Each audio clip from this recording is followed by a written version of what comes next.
Right, I think we can get started. So hello and welcome to ASIC seminar series. This is John. I'm the seminar coordinator. And together with me is Ms. Kathy Medley. She's our communication specialist. And Kathy and I will be today's moderator. And today we are excited to have our distinguished speaker, Professor Pavlos Kollias, joining us from Stony Brook University. Just so you know, the seminar is being recorded and it will be later published on our YouTube channel. Please feel free to ask questions through chat, or you can raise your virtual hands and we will unmute you. Let me give a brief introduction about the speaker. Professor Pavlos Kollias is a professor of atmospheric science at Stony Brook University, and he has a joint appointment with the Department of Environmental and Climate Science and Brookhaven National Laboratory since 2016. Previously, he was a Canada Research Chair at McGill University. His research focused on improving the understanding of cloud-scale microphysical and dynamical processes using remote sensing observations to inform numerical models.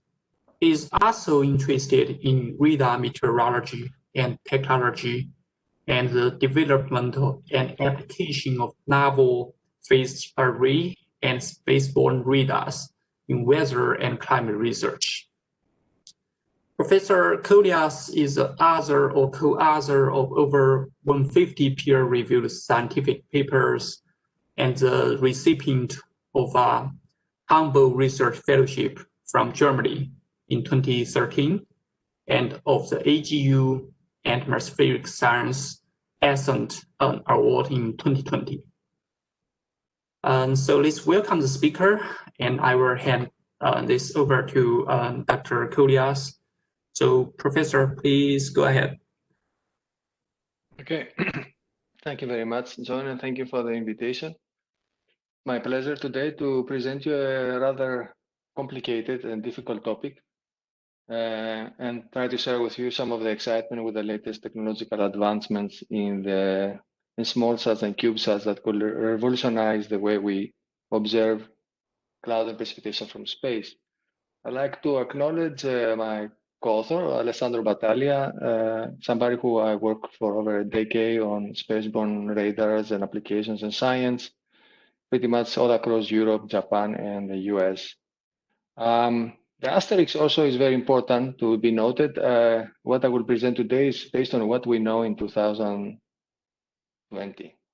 Technology evolves dramatically and rapidly in this field, and capabilities that I will mention today are relevant up to today, and most likely newer, more exciting things will be available in the times of a few years from now. So I will start with a brief outline here. I will go very fast to an overview of the spaceborne precipitation observing systems. And of course, I'm a radar guy. I will be biased, emphasizing the radar contributions to global precipitation measurements of precipitation. I will briefly touch on outstanding gaps, remaining challenges, things that we would like to involve with the next generation spaceborne precipitation systems. In particular, I'll speak about the low-level precipitation detection gap, how to improve quantitative snowfall estimates, and one of the biggest gaps that we have also from the ground is the deep convection dynamics. With that in mind, I will dive into the role of SmallSat radars, but this cannot be done without acknowledging that there are tectonic scale motions in place regarding the existing NASA ICCP mission, Aerosol Clouds Convection Precipitation, and the strong desire of the JAXA to fly an upgraded version of the GPM satellite. So with that and some review of the emerging technologies, we will try to see to what extent and how we can fill some of these outstanding gaps that we have today in mapping the global precipitation system. So the first thing I will mention, of course, it has to be GPM. GPM is the follow-up to the TRIM mission. That was, and here are some characteristics and a nice graphical representation of the system, at least the active part and the passive. The GPM core observatory includes a dual-frequency radar. Sorry that I'm already using a nomenclature that probably not everybody is familiar, operating at 35 gigahertz K-band and KU 13 gigahertz, capable of probing and creating three-dimensional maps of the precipitating systems. On board of that, we should acknowledge that there's also a passive microwave sensor, the GMI, which provides 2D maps of the precipitating system. These two sensors work in synergy, providing both an active and a passive view of the same system. This is just part of the story, because of course, part of the success is the fact that we are dealing with a constellation of having the GPM core observatory and a number of additional passive sensors that fly from different nations, and they all contribute in providing, I would say not real-time, but semi-real-time global view of the precipitation. This requires that the GPM radar acts as a calibrator. This is a concept which is very successful, and probably we will see some reincarnations of that in the future. We have the radar effectively, in some cases, being used as the truth and try to calibrate continuously in a continuously manner the passive microwave measurements. The end product is what you see in the bottom right figure, which is the IMERGE, which stands for Integrated Multi-Satellite Retrievals for GPM. And this is available in different time intervals, up to half an hour, and it can provide a very nice view of the global precipitation cycle. You can see that it covers both warm phase and high latitudes. Mainly they are supported by the passive measurements. So that's what we know until we start doing comparisons with CloudSat. This is a well-known story. Every time we compare a particular sensor with another sensor of different sensitivity or performance, of course, there will be gaps and advantages and disadvantages. So there's nothing new here, but certainly highlights some of the gaps. CloudSat helps to highlight some of the shortcomings. What you see on the top right is an image of a CloudSat-CPR. You can see that the reflectivity that can detect is all the way to -25, -30, which is pretty much a cloud or small ice crystals. The little arrow that shows up there indicates the point upon which the GPM satellite that I previously introduced is able to detect. So to no surprise, the image that will come from the GPM will be a less full image. It will skip most of the cloud or light precipitation parts of the system that was observed in this particular instant, and it will focus more into the precipitation. So putting together the climatology or the views that we see from the different observing systems, some will argue that when you see on the left, the high end of rain rates, we could feel comfortable that the GPM and previously TRIM were in a position to map. So I think we have a good understanding what the extreme high rainfall rate events, how often they occur, and both quantitatively and quantitatively. The green line that you see is the result of the sensitivity, the limited sensitivity of the GPM. This is where CloudSat comes and provides this add-on value, which is the black line, which has been generated by adjusting the two climatologies from the two sensors. However, the same way that CloudSat came to say that the left-hand side of the PDF of the GPM may be not accurate, but rather a result of a sensitivity, the same could be said to a certain extent about the CloudSat mission itself, how well it can really map the very light precipitation, especially low-level systems. To show you what I mean by that, and that's what we call the low-level gap. We had a recent paper in 2020 describing that in great detail. Here you can see a ground-based system on the top right view, a ground-based view of a drizzling stratocumulus over the eastern North Atlantic. This is from one of the ARM sites. And here you will see how CloudSat will see, that will be the middle panel. So you can see that certainly we have almost no capability below 700, 800, up to a kilometer in the lowest kilometer to map this light precipitating for source system, but it precipitates. It's part of what we call hydrological cycle, and these delicate systems, they can be really affected by the small precipitation rates. If you wonder how EarthCARE would do, and you can see on the left that EarthCARE is expected to have higher sensitivity, up to -35, but also a little bit better performance between 500 and 750 meters. That would be the view from EarthCARE. So you can see that you do see a little bit more, a little bit lower, but you also have to notice here something interesting, that the clouds are a little bit thicker in EarthCARE.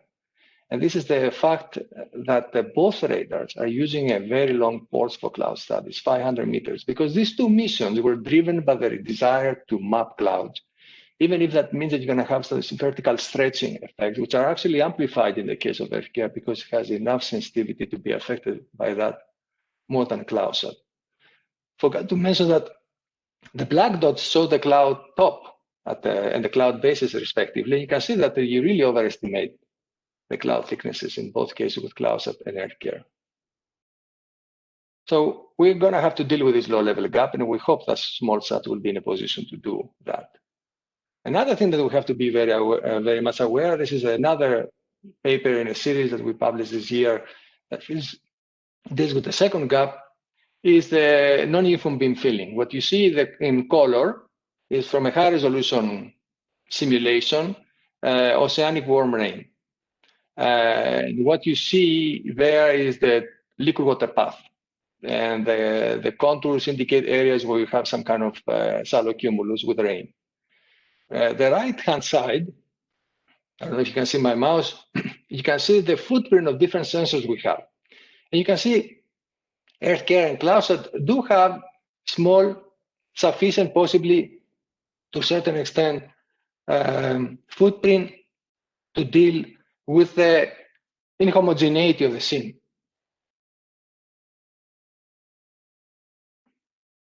However, when you go to GPM and RainCube, which is something I'm going to touch on later, the footprint is considerably larger than the structures.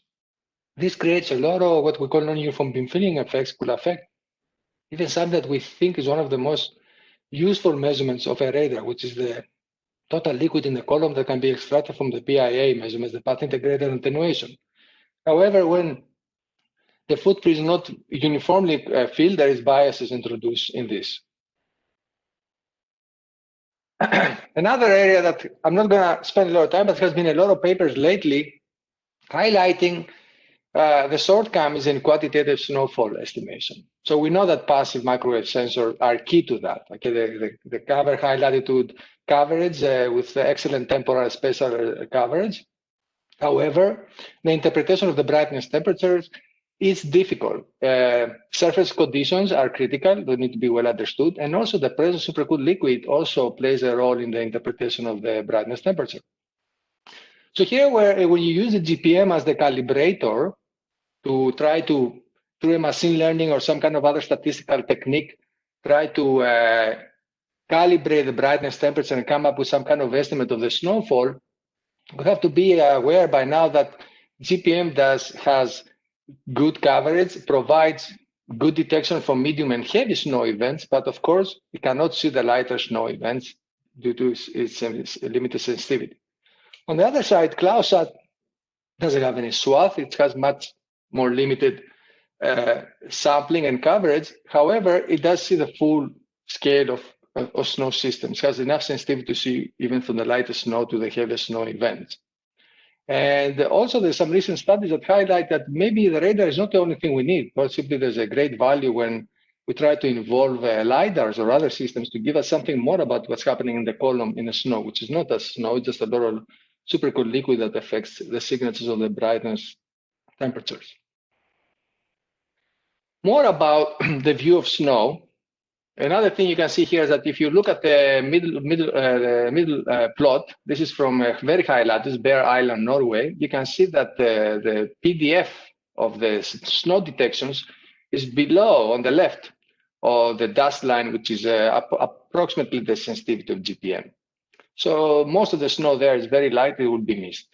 In the case, of course, of a more mid-latitude southern Ontario location that you see in this case, you can see that the GPM is there about to detect about 50% of the system. So when you deal with snow, you really have to have a better sensitivity, and you need to be able to see very close to the ground, because the lowest kilometer is the one that involves the highest temperatures and has where things will, there will be a lot of aggregation and there will be probably a lot of rhyming. So when you do a similar plot, and it was recently published in a paper by Gabe in 2019, you can see here that when you're dealing with a GPM representation of the snowfall, which is the black and the red line, this is again the truth, because we can detect the very heavy events. This is, of course, sensitivity limited, as we discussed before. This side is from the CloudSat, the blue. It's also truth, because CloudSat can see up to -30. So yes, it can capture the low amount snowfall event. But the right side of the CloudSat is rather not limited by sensitivity, but is rather limited by the scattering saturation. Effectively, you reach a point that the snow amount increases, but the radar reflectivity of CloudSat does not change. So you have reached some kind of scattering saturation. So although somebody could argue that with those two systems, I cover everything, the reality is that the middle area is not covered by either of those two sensors.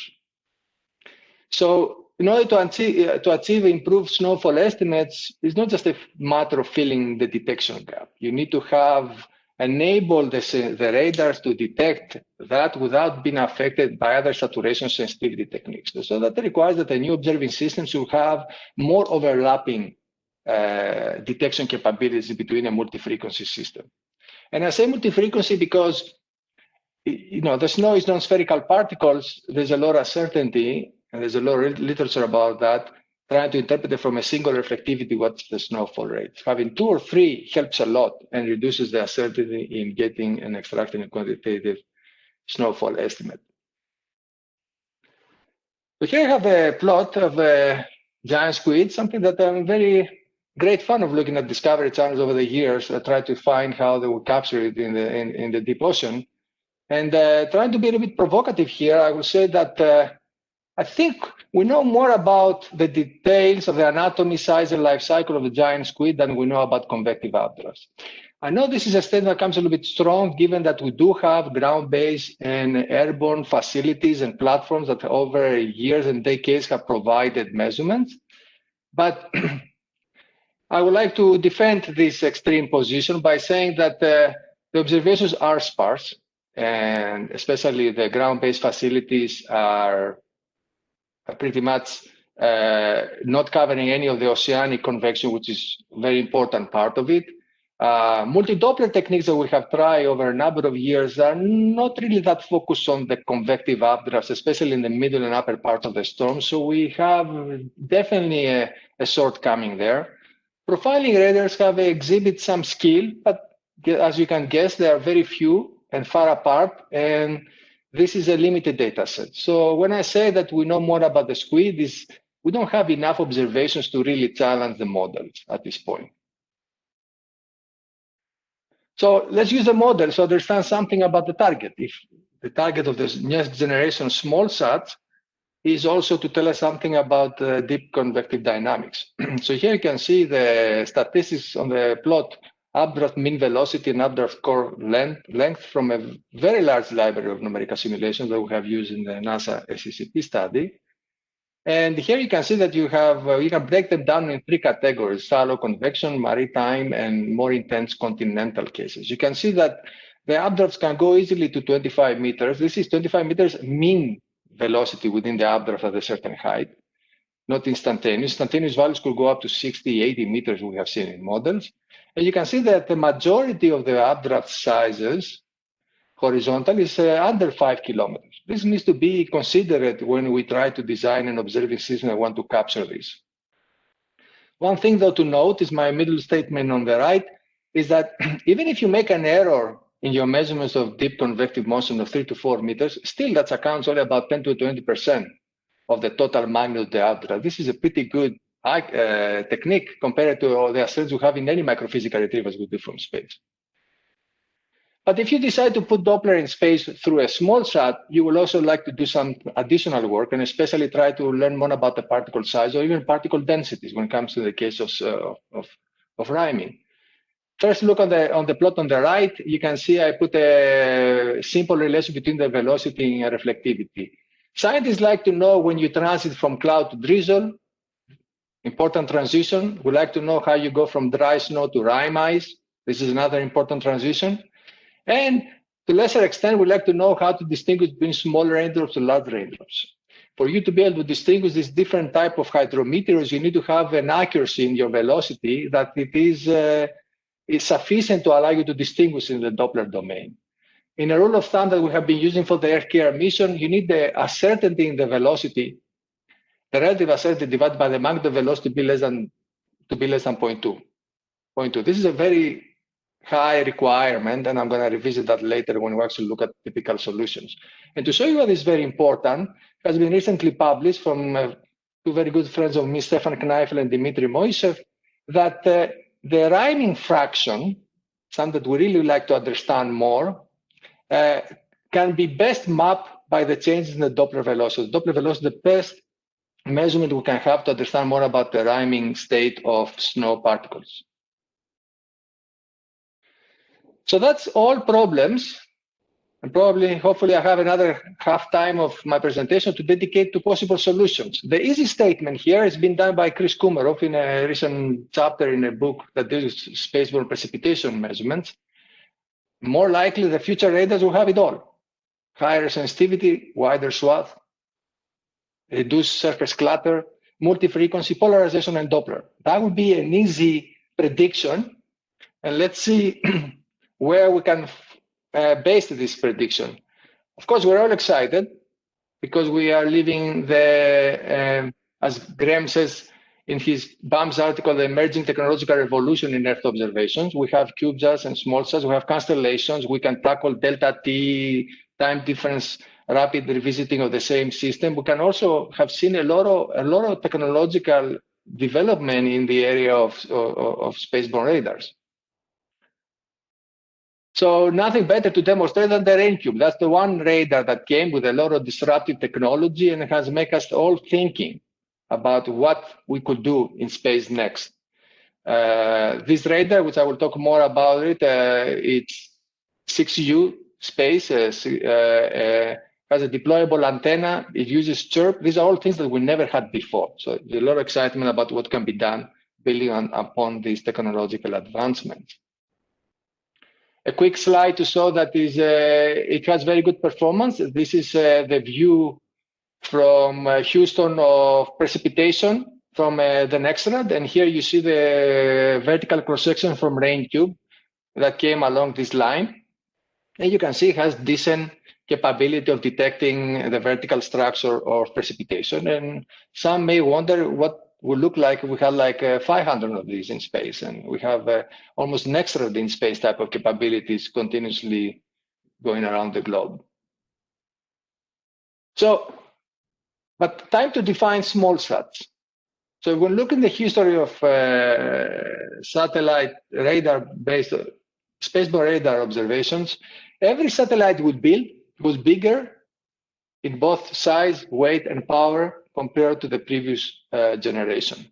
Two grand examples, the one which is already in space, GPM, 2.4, 1.4 antennas at the KUKA. The mass of the radar itself is 800 kilograms. The total mass of the satellite is close to 4 tons.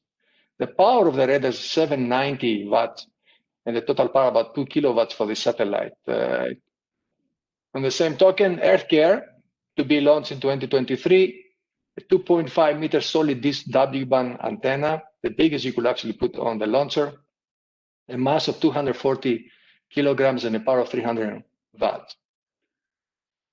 RainCube, that was supposed to last for a few months, but operates for a number of years now already, fits in the size of a Nike shoebox.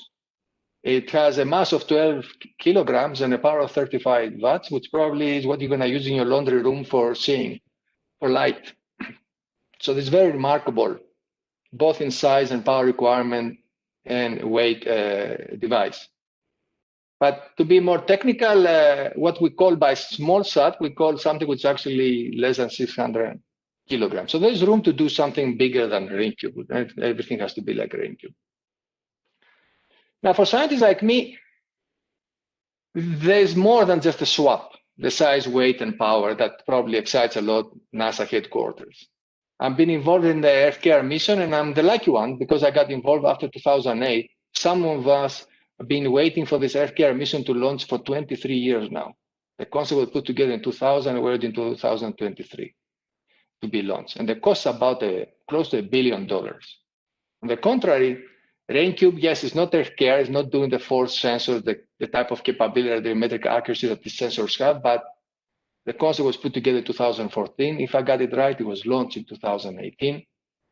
That's quick turnaround. For some of us that really want to see progress and want to test different ideas, this is really an attractive capability. As I said, you should not forget that everything we discuss is in the context of the ongoing aerosol cloud convection precipitation study, which tries to do a lot of the things that probably would be very interesting to the SmallSats and the precipitation. We try to get Doppler and vertical air motion to convection. We want to connect the convective anvil with apparent convection. We want to improve shallow precipitation representation. We want to do better in snow, and we want also to do delta T measurements with constellation satellites to get more about the temporal evolution of systems. So we do have also JAXA that has a very strong interest in having a follow-up to the GPM. This will be an advanced sensor. It will be back to single frequency, a little bit better footprint, 250 kilometers watt, 10 dB more sensitivity, and Doppler in an either direction. So it's definitely a very capable, very nice follow-up that JAXA wants to put in space. At the same time, this particular system is being considered as part of the CCP study. NASA has been ongoing studies of a lot of different architectures. Many of them include small sats, medium sats, microsats. And this will be the adds-on value. So possibly future, you could see the KUPR2 and possibly an enhancement with the small sats for improved monitoring and advanced process understanding. So how are you going to do that? First of all, the antenna was one serious limitation in all the architecture I showed you before. I think the antenna we have done a lot of progress. There is certainly high TRL, high technology readiness level when it comes to lower frequency, KU, X-band. Now, recently, we also have discovered that besides the K-band disk of the RainCube, which is only 0.5 meter, JPL recently demonstrated high TRL and 1.6 and 3 meter deployable antennas at K and KU. But really, for me, when it comes also to looking at these transitions in cloud, what we really need to explore is if we can actually have deployable antennas at W-band.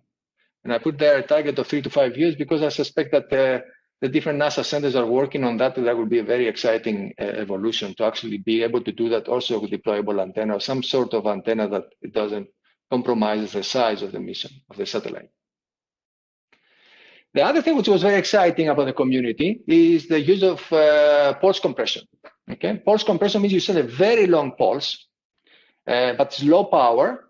So it doesn't require very heavy modulator, high power supplies. It really makes the whole thing much more manageable from a small satellite.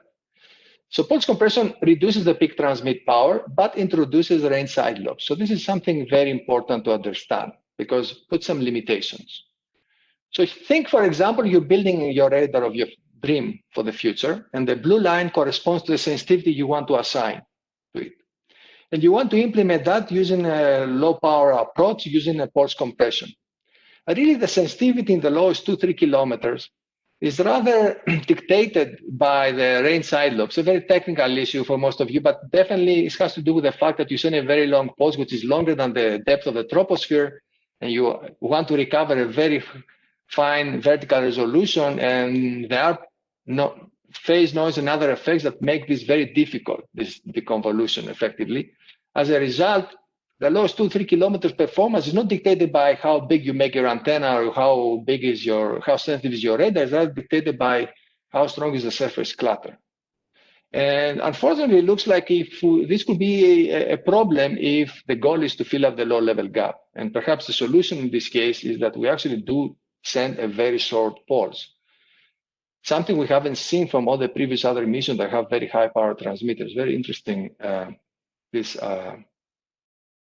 lack of interest to have a very short pulse on these existing missions. But if we do that, if we actually put a short pulse, even in a very low solid state radar, not high power, you can actually get a performance like the one you see here. This CCP line it's a candidate radar of the ones we entertain in the CCP mission.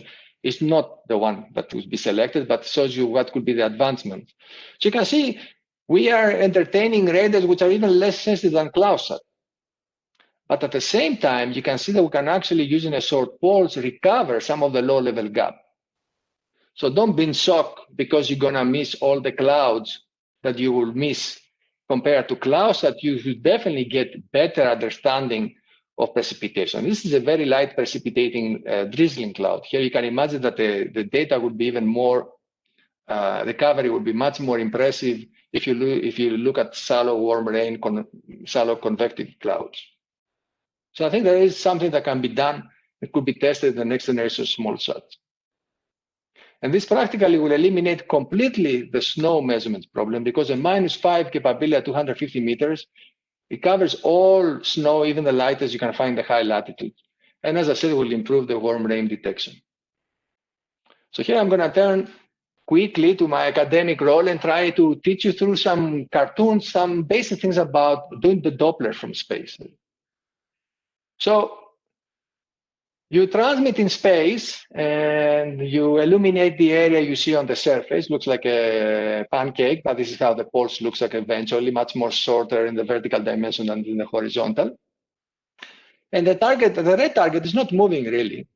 But when the radar sends the second pulse, because the Doppler is something which requires 2 pulses, the radar has moved closer to the target, so it generates an apparent Doppler. Okay, the distance that the light has to travel for the same target, it has changed just because you moved. As a result, your signal, you expect to have something which is 0 Doppler from the target because it's not moving, it's just sitting on the ground, it's just a motionless cloud droplet. But rather than seeing something which is very narrow around 0, you see something which is very broad because all the red targets which are in the forward part of the beam, they look like they all want to go towards the radar because they're coming to closer distances as the radar moves towards them. All the red targets in the backside of the beam, they look like they're going away. So they create this very nice symmetrical broadening of the Doppler. It's unbiased, but this broadening increases the uncertainty. So this is the first what we call Doppler fading problem when you have a spaceborne radar. And we do something about it. For sure, we can do. First of all, if you get the antenna much bigger, like I see now, this target is not anymore in the illumination area defined by certain dBs of power. So in this case, targets which used to be contributing are not contributing anymore. And since the contribution depends on the distance, it means that you effectively narrow this broadening. So you improve. But putting a bigger antenna is not something very simple in space. As we said, we try to differ from that. The second thing that you could do is possible to consider maybe if I transmit faster. If you transmit faster, the velocity is not changing of the target. The target still looks like it's moving, but you can actually expand now your Nyquist. So relatively speaking, this broadening is not as severe. It's not occupying your full sampling intervals. It occupies a smaller normalized ratio. So these are ways you could do, but increasing the PRF requires transmit faster, it requires more power. It's also demanding for a SmallSat. So both the antenna and the PRF is an issue. Even a bigger issue is of these little targets not being uniform across the beam. What if the forward targets were actually more intense, let's say bigger droplets, bigger raindrops, and the backside has smaller raindrops? In this case, the weighting is not symmetrical. In this case, the end result is that you have a bias. You're actually predicting a velocity which is not true, just because of the uneven distribution of targets within the footprint. This is what we call the non-uniform beam filling bias.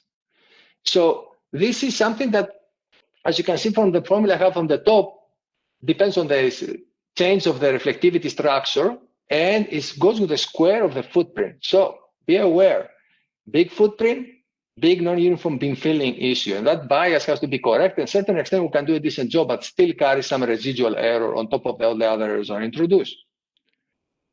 So here we go back to 1952. I searched, and this displaced phase center antenna technique actually was invented back in 1952 from General Electronics Laboratory in Syracuse, New York. I'm pretty sure it has been used by the military and by SAR since the 70s and 80s and all the way now. But now, lately, we have the introduction of this concept also to atmospheric science. We actually have a couple papers from Steve Durden and Simone Tannelli doing some also airborne demonstrations. So basically here, the basic concept is that you have a radar that has two antennas. By putting two antennas, the first pulse comes when the first antenna is in this location. The second pulse comes when the second antenna moves to the first location of the first antenna. So effectively, you're transmitting from the same distance from the target. The target doesn't look like it's moving. That's a technique that can actually mitigate completely the platform motion if you do it right and you're timing the pulse. And what do you gain by that? You're doing that, you don't have to transmit very fast. You don't have to worry about your antenna size, but we do have to worry about the antenna size, correct? So you have to be concerned that if you do two antennas, you have half the footprint, and footprint matters a lot of the time. There's no uniform beam filling. It's available at very low signal-to-noise ratio conditions and simplifies a lot of Doppler spectrum. So it looks like an obvious winning approach. And we have concepts in the CCP mission that we entertain that. However, I will caution a little bit to be careful with that. First of all, I will try to jump here and put some predictions of where I think each of these techniques, either the single antenna SA or the DPCA, will work best. In shallow convection, I will say that you need a W band. It needs to be DPCA because you talk about very small cumulus clouds and very small motions that you want to really do very high accurate measurements. In oceanic maritime type of convection, maybe you should push it now to Ka band and again DPCA because you're talking up to 10, 12 meters per second. But in more intense convection, I think this is where you have to start thinking really how much you can sacrifice your footprint by having two antennas and having doubling the footprint. So you're sampling over, maybe you're undersampling the structures of dynamical structures you want to retrieve. And maybe the single antenna is a preferred, especially since the error, even if it's a few meters per second, still is relative error is very small. Just to complete the picture, if I was dealing with very important transition regimes from cloud to drizzle, from snow to rime snow, I would think again a W band with this DPCA technique would be the preferred way to do Doppler in space. But if you care about large ranges or small raindrops, again, a single antenna possibly could have enough accuracy to distinguish those two. This is where I said the W band deployable antenna is very important because if you need two solid disks to do that, and that pushes the limits for a small sat. So we need to see how fast this technology and if it's possible to really go to this deployable antenna. Finishing, a couple of slides about G-band. I'm surprised personally that the ACCP mission is not considering the G-band. It's a very small footprint radar. It can utilize an existing disk that we're already considering for other frequencies, sharing between W-band, K-band, and KU. And there is some operational systems. JPL has developed one. There has been an airborne demonstrator. We actually recently hosted one of their systems in Stony Brook University. We conducted a 4-frequency experiment. There have been papers that talk about how you can actually measure the water vapor in cloud. There have been papers about the water vapor in the boundary layer. And here we'll show you just another application, which of course we knew it was coming, that you can actually do improve sizing information, among other things. So here you can see actually this is the first image that we ever have of K-band, W-band, and G-band, triple frequency from a Sirius level cloud. You can see in the middle panel the 35 and the G-band, which is a 167 in this case, not even 220, very strong dual wavelength signals. The strongest the dual wavelength signal has to do with the difference in the scattering, the easiest for us to see small changes in the particle sizes. So the G-band experiences, first of all, non-Rayleigh scattering at very small particle sizes. You can see that the K-band, W-band that we're considering for SCCP, there's the same answer in this area. it's only you have differential signals when the particles are really big. But the G-band, you have differential signals in much broader areas because you can see differences from the Rayleigh scattering, even smaller sizes. As I said, the dynamic range of the signal is stronger. That makes the retrieval more robust to uncertainties, mispointing, mismatching, and other.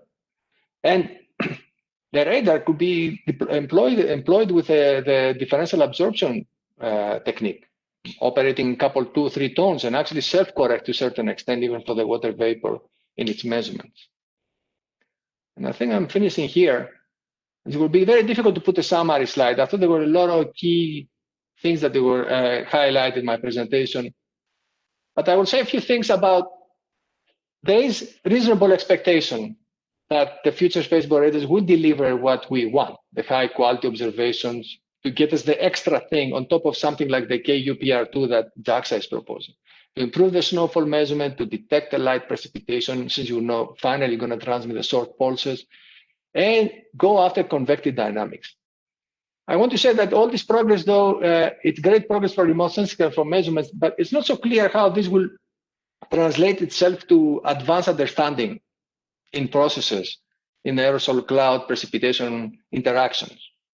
So we have to keep an eye on what the modeling community does. And the modeling community is evolving. And by the time we launch SCCP or any kind of SmallSat constellations, we're going to be probably having a large number of models running at kilometer scale global simulations.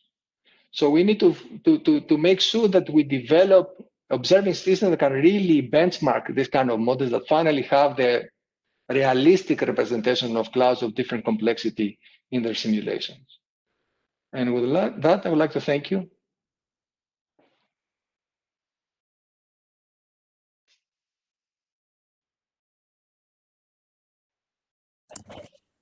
Thank you, Professor Kollias. So if anybody has any questions, they can ask either through the chat or by raising their virtual hand. I'll put that same message in the chat.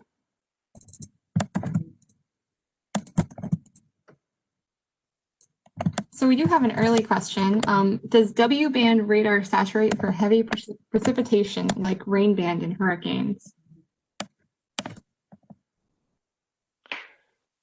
Yes, the W-band will not be something that you want to do to penetrate deep into the liquid part of the rain bands. There is severe attenuation of W-band. Everybody is well aware of that. We've seen that in CloudSat. But certainly the W-band is a necessary part to see very well above the melting layer. So yes, there is significant attenuation. I don't think we are entertaining, as you can see also the graph I have from the final thought slides, these different colors correspond to different frequency. We do not entertain, I think, single frequency solutions for anywhere. There's no single bullet here that solves the problem. It has to be a multi-frequency approach in every cloud system that you try to tackle.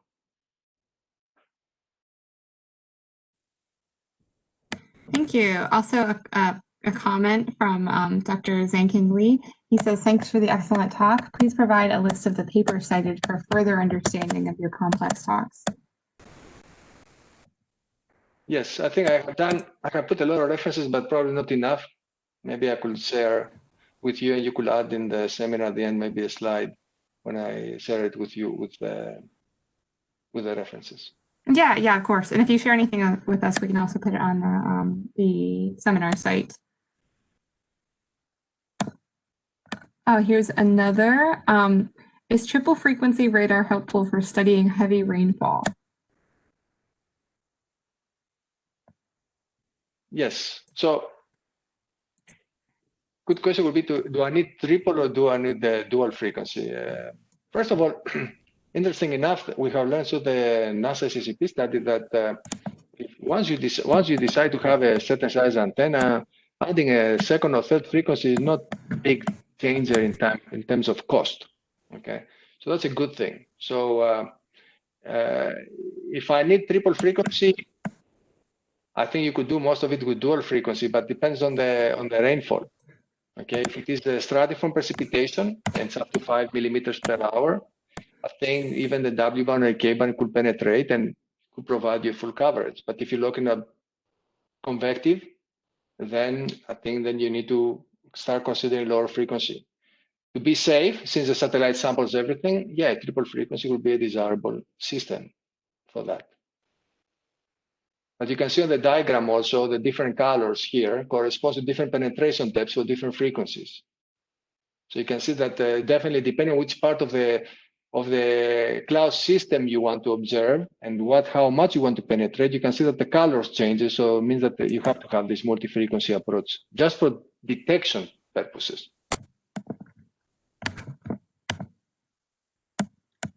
Thank you. So there's another question from Toshi Matsui.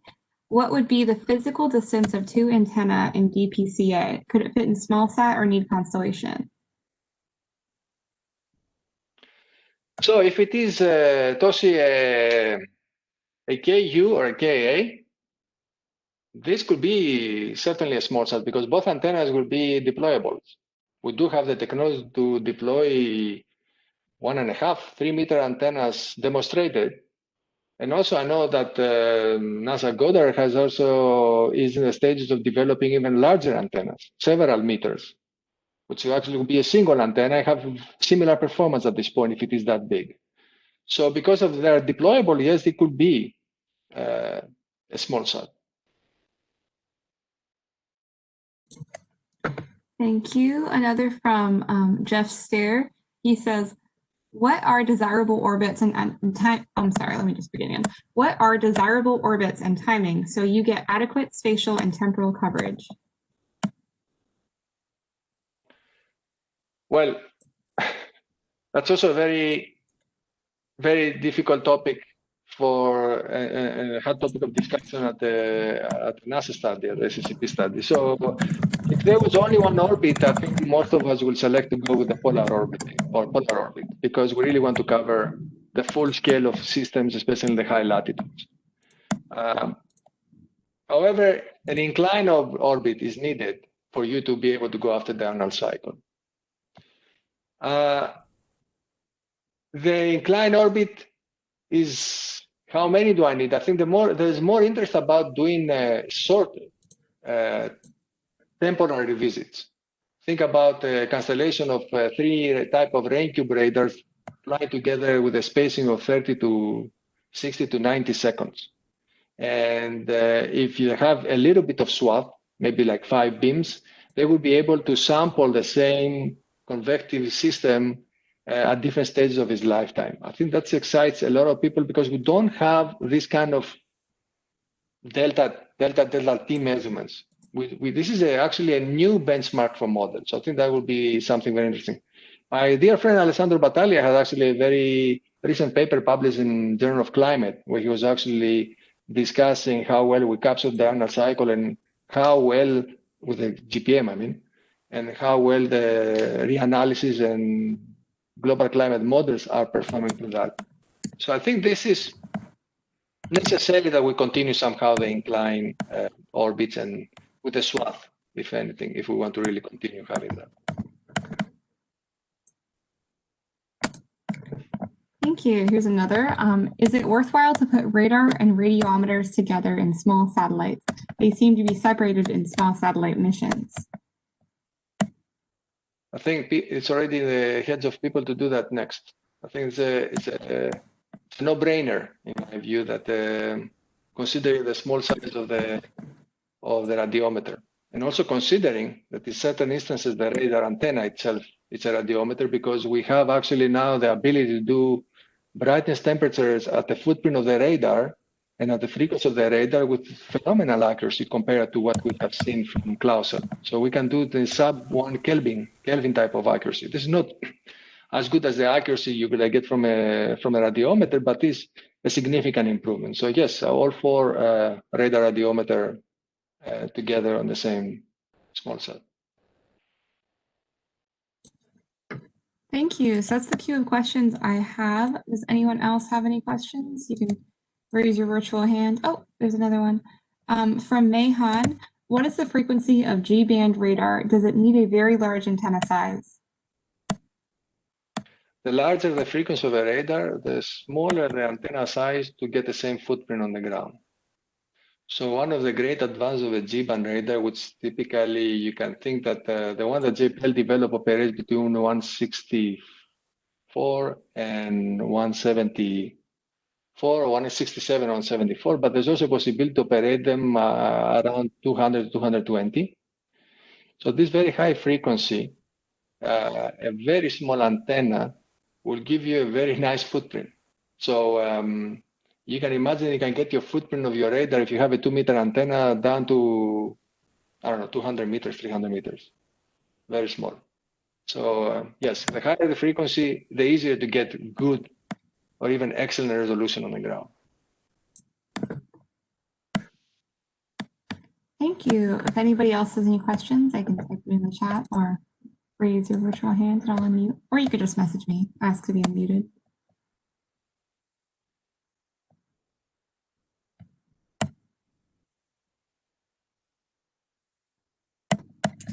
Here's another. Is calibration a problem for a constellation of small radars?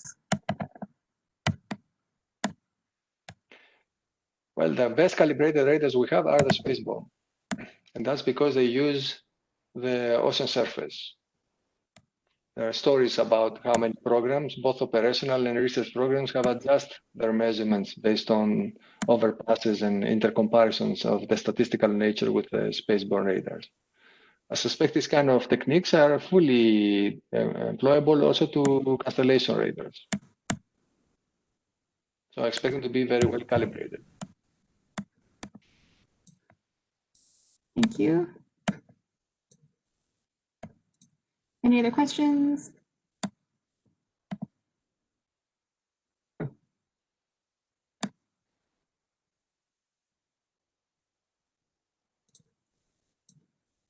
Okay, I think everybody is done. Well, thank you so much, Professor Kollias, for giving us a great talk today. For everyone else, we have seminars going on for the next 3 weeks at least. Thank you so much. See you all next week. Thank you very much for the opportunity. Thank you. Yeah, thank you for speaking to us today. Yeah. Thanks for coming, Professor.